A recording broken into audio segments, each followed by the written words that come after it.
శ్రీ మహాగణాధిపతయే నమః శ్రీ మహాసరస్వత్యై నమః శ్రీ గురుభ్యో నమః శ్రీ లలితామహాత్రిపుర సుందరీ పరాభట్టారికాయై నమః. మనం 2026 మార్చి నెలలో ఉన్నటువంటి ద్వాదశ రాశుల యొక్క ఫలితాంశాలలో భాగంగా కన్యారాశి వారికి ఉన్నటువంటి గ్రహస్థితి రీత్యా ఉన్న రాశి ఫలాలు చెప్పుకుందాం. ప్రధానంగా ఈ రాశి అధిపతి రాశి లగ్న దశమాధిపతి అయినటువంటి బుధుడు అనుకూలమైనటువంటి స్థానంలోనే ఉన్నాడు కాబట్టి చేసేటటువంటి పనుల్లో మంచి పేరు ప్రఖ్యాతులు, అంతేకాకుండా పనులన్నీ కూడా దిగ్విజయంగా వచ్చేటటువంటి ఫలితాలు పొందేటటువంటి అవకాశం ఉంటుంది. వీళ్ళందరూ కూడా తృతీయ అంటే ఈ రాశి వారికి తృతీయ అష్టమాధిపతి బలంగా ఉన్నాడు. అంటే చక్కటి సామర్థ్యంతో అద్భుతమైనటువంటి పనులన్నీ కూడా చేస్తూ ముందుకు వెళతారు. సోదర సౌఖ్యం, తోడబుట్టిన వారితో చక్కగా కలిసిమెలిసి ఉంటూ విందు వినోదాల్లో పాల్గొంటూ ఉండేటటువంటి పరిస్థితి. చతుర్థ సప్తమాధిపతి అయినటువంటి బృహస్పతి కూడా ఎట్లా అంటే కాస్త అననుకూలంగా ఉండేటటువంటి, అంటే వేధస్థానంలో బృహస్పతి ఉన్నాడు కాబట్టి విద్యార్థులకు, తరువాత వివాహ ప్రయత్నం చేసే వాళ్ళకి కూడా మంచి ఫలితాలు రావాలి అంటే ప్రతి గురువారం అవకాశం ఉన్నంత వరకు గురువారం ఈ మాసం అంతా కూడా ఈశ్వరుడి యొక్క దర్శనం చేసుకోవడం ద్వారా మంచి ఫలితాలు పొందేటటువంటి అవకాశం ఉంటుంది.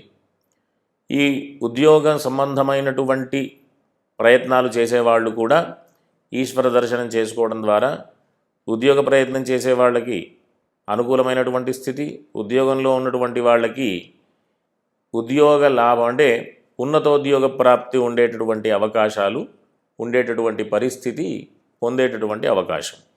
అంతేకాకుండా ఈ రాశి వారికి షష్ఠ స్థానంలో రాహువు, ద్వాదశ స్థానంలో కేతువు, ఇది మంచి అనుకూలమైనటువంటి స్థితి. కాస్త ఆరోగ్య విషయంలో ఇబ్బందులు పొందినప్పటికీ కూడా ఈ పాపగ్రహాలు ఆ స్థానాల్లో ఉండడం ద్వారా మంచి ఫలితాలు పొందుతారు. ఏదైనా ఆరోగ్య విషయంలో ఇబ్బందులు ఉంటే గనక ఈ రాశి వారందరూ కూడా, అవకాశం ఉన్నటువంటి వాళ్ళందరూ గణపతికి సంబంధించినటువంటి స్తోత్ర పారాయణలు కానీ వినడం కానీ చేయడం ద్వారా మంచి ఫలితాలు పొందుతారు.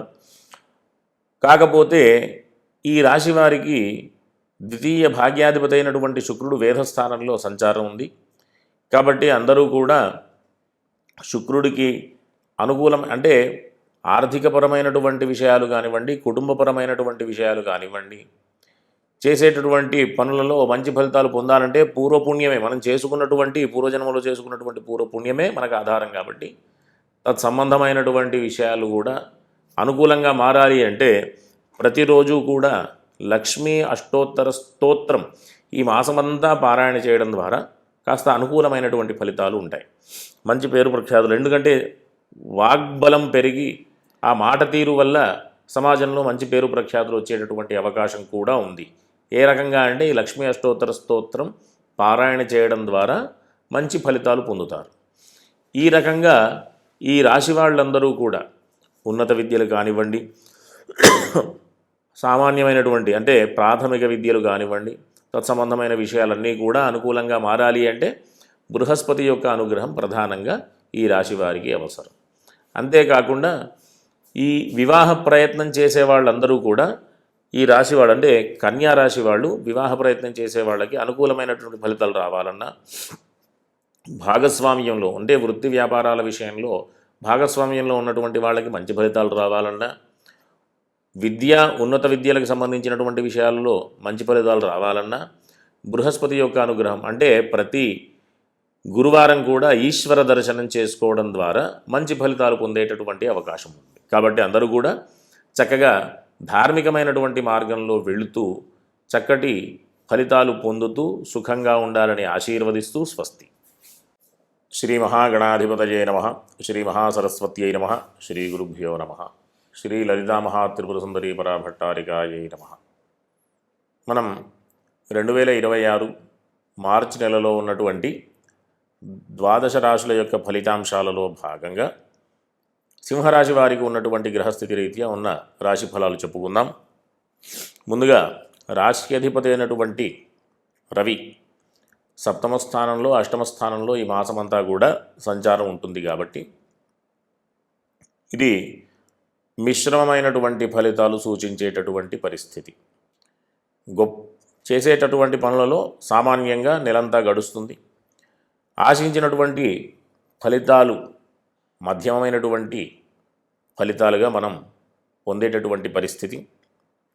కాబట్టి అందరూ కూడా ఈ రాశి వాళ్ళు ప్రధానంగా తీసుకోవలసినటువంటి జాగ్రత్తలు ఏంటి అంటే, ద్వితీయ లాభాధిపతి అయినటువంటి బుధుడు సప్తమంలో వేధస్థానంలో ఉన్నాడు కాబట్టి కాస్త కుటుంబపరమైనటువంటి విషయాలలో జాగ్రత్తలు అవసరం.